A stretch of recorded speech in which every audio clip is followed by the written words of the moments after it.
Welcome back to Lawyer Mom Diaries. I'm Lalaine. And I'm Michelle. Today we're unpacking a storm of political issues. In the last few days, we witnessed the change of leadership in the Senate, the shocking admission of contractors naming members of the Congress in corruption, and even Senator Lacson's exposé on DPWH officials, billions lost, casino records of reckless gambling. And added to that are the naming of senators allegedly involved in corruption. These are not isolated stories. They connect to the bigger issue of how deep corruption really runs in our system.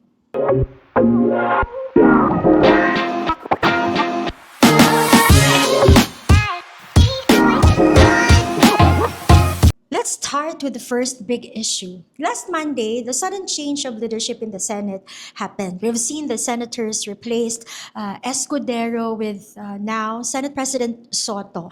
The timing was a bit remarkable because it just happened hours after the contractor Discaya's confession in the House of Representatives. And the shift happened almost in real time. I remember watching it live, and I saw the announcement flash on screen that there is a possibility of a coup from the members of the Senate, and then it was abrupt, decisive, and it sent a very powerful signal that alliance in the Senate can shift overnight. And Attorney Lalaine, that's what people sometimes underestimate, the importance of the Senate presidency.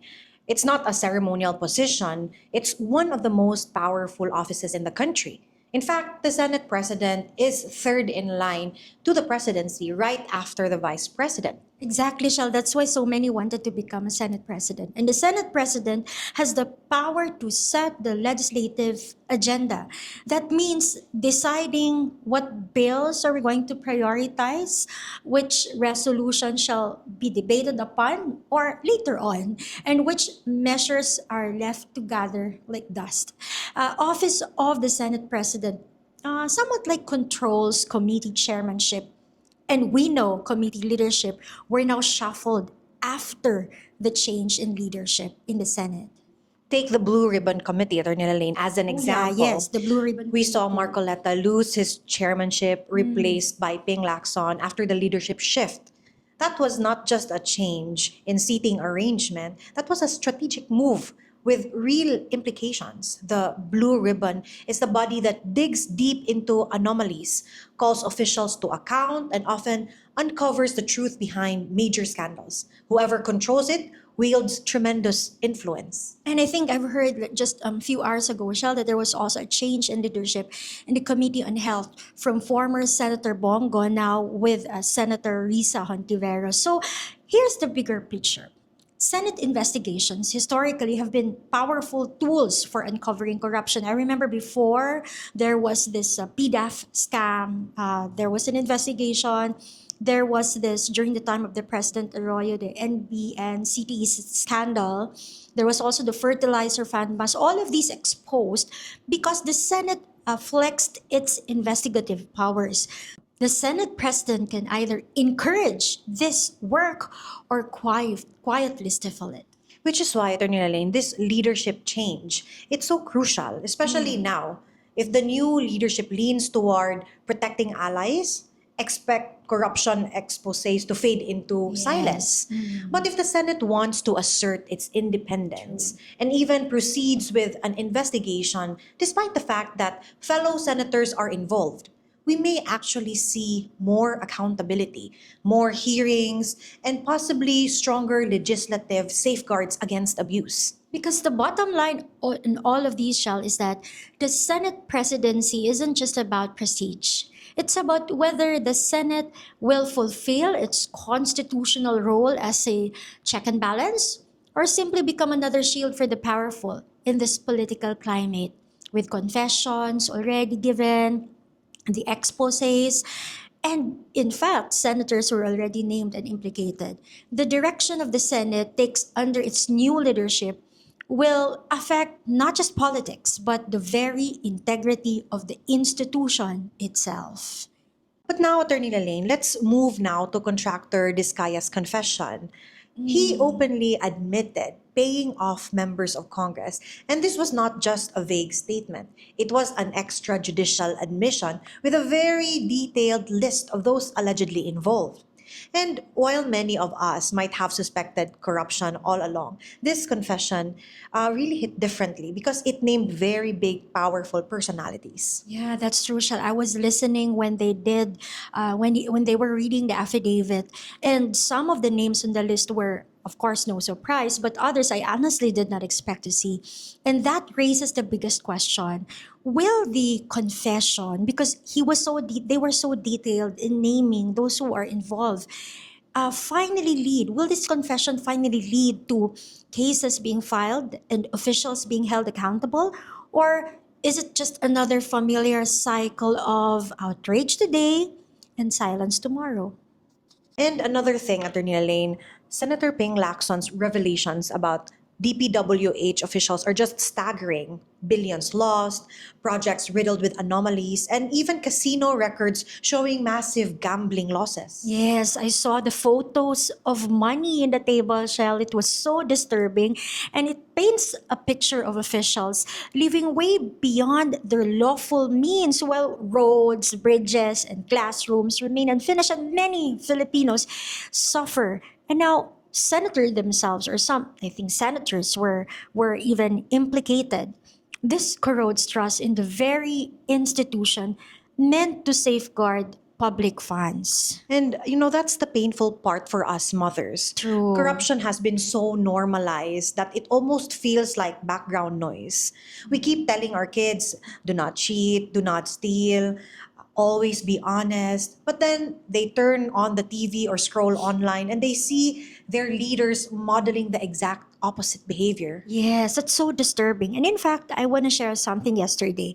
While I was watching the hearing live, and they were showing those bundles of monies that were allegedly the contractor took photo when it was given to the DPWH officials. And then I didn't know that my daughter was also watching with me. So later in the evening, she said, Mommy, did we contribute to the money on TV that the corrupt officials are stealing? Because I think she understood that those monies piled up were stolen monies or product of corruption. I was stunned and I had to be honest. I told her, yes, because we technically contributed because that's our taxpayers' money. And her reply, she said, that's why I hate that we pay taxes. And that really says it all, doesn't it, Attorney Lalaine? Yes. Our kids are watching. They are absorbing these events. And if we are not careful, they will grow up believing that corruption is just the way the system works, that dishonesty is the price of survival. Unlike in some countries, they're encouraged to pay taxes because they know where their taxes are going. So, which is why this isn't just a legal or political issue. It's actually a parenting issue. If we want to raise children who still believe in integrity, we have to demand leaders who embody it. Otherwise, the lessons our kids are learning will be the very opposite of what we try to teach them at home. I remember the shirt before that we keep on wearing. We are doing this for our children, para sa kabataan. And I think that makes sense now. That's really true, Attorney Lalaine, especially now being pregnant. Yeah. I can say that this is for you, baby. Yes. And at this point, listeners might be wondering, so who can actually make these officials liable? Who has the power to go after senators, congressmen, and government executives involved in corruption? Let's talk about the key agencies now, Attorney Lalaine. Yeah, first we have the Office of the Ombudsman. This is the country's main anti-graft body. It has the constitutional mandate to investigate and prosecute government officials accused of corruption, abuse of authority, and other crimes related to the public office. This is where we see landmark corruption trials. The Ombudsman also has this administrative power, like ordering suspension or dismissal from office. We then call and hope that this agency, the Office of the Ombudsman, will, at this point, will probably do further investigations, impose preventive suspensions if necessary, and go on active prosecution in what we have known at present and all these facts that were laid down to us. How about you, Shell? What else aside from the Office of the Then Ombudsman? there's the Commission on Audit, Yes, the or COA. COA. It does not prosecute cases per se, but it plays a powerful role by examining how public money is spent. Their audit reports are often the foundation for graft cases. Think of COA as the watchdog that follows the paper trail, tracing where the funds went, spotting red flags, and documenting irregularities. Without COA reports, many cases would have no evidence to stand on or no leg to stand on. We hope that COA will urgently do special audits of these anomalous projects, Attorney Yeah, Lane. especially there are allegations of ghost projects or proof of projects that were just recycled photos or reused. So we hope that this will also do special edits from COA. And aside from COA, we also have the Civil Service Commission, which ensures accountability within the bureaucracy itself. It oversees the professional standards of government workers, and it has the authority to, in fact, discipline all these government workers and government employees. It's like the HR of the state. It enforces ethical conduct and even disqualify officials from holding office. So we hope also that the Civil Service Commission will adopt more mechanism to ensure that public service isn't just a privilege, but a responsibility governed by rules of integrity. And of course, we also have Congress Yes, itself the Congress. through the Blue Ribbon Committee and other investigative committees. Yes, these inquiries are often political, but they are also powerful in shaping public opinion. They can compel testimony, summon witnesses, and bring hidden issues into the spotlight. Even if they do not always lead directly to prosecutions, they create pressure both from the public and from watchdog institutions that can push cases forward. Yes, and we have seen how people were being very alert and looking into the next step after Congress had made investigation. And of course, let's not forget the Department of Justice and even the National Bureau of Investigation, even the BIR. These agencies can pursue parallel criminal investigation and, in fact, also the Bureau of Customs and make prosecutions, especially when corruption crosses into plunder already, money laundering, or other criminal offenses. I think there were mention about casinos, gambling that were used as money laundering tool. But here is the real challenge. These institutions are only as strong as their independence. If their leaders are beholden to political patrons, investigations can stall. Cases can be watered down, or worse, dismissed entirely. And that's why corruption persists, because accountability bodies are sometimes weakened from within. Which is why where citizens vigilance come in.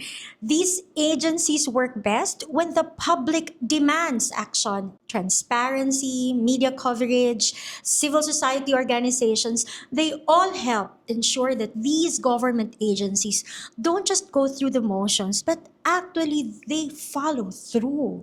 And ultimately, institutions can only do so much. True. That's The correct. fight against corruption needs both strong agencies and a vigilant public. Yes. Because if we, as citizens and as parents raising the next generation, simply shrug off these scandals, then impunity wins. Real accountability happens when institutions do their job and the people refuse to stay silent. That's the only way to break the cycle and build a culture of integrity for our children, Shell. Right. And put together all these current issues, the story is crystal clear. The system has checks, but it takes courage to use them. And the consequence of inaction are real. Every peso lost to corruption is a classroom not built, a road left unsaved or unbuilt, like hospitals and medications left unfunded. Our children are the one to pay the price. So, to all our listeners, do not let these stories die down. Keep demanding accountability and remain steadfast until they are all held accountable, because silence only protects the corrupt. And as lawyer moms, we dream of a Philippines where the government agencies and the courts work without fear or favor, where leadership means integrity and not impunity. I agree. And that's it for today's Lawyer Mom Diaries. thank you so much for joining us in connecting the dots between law, politics, and real life. Until the next time.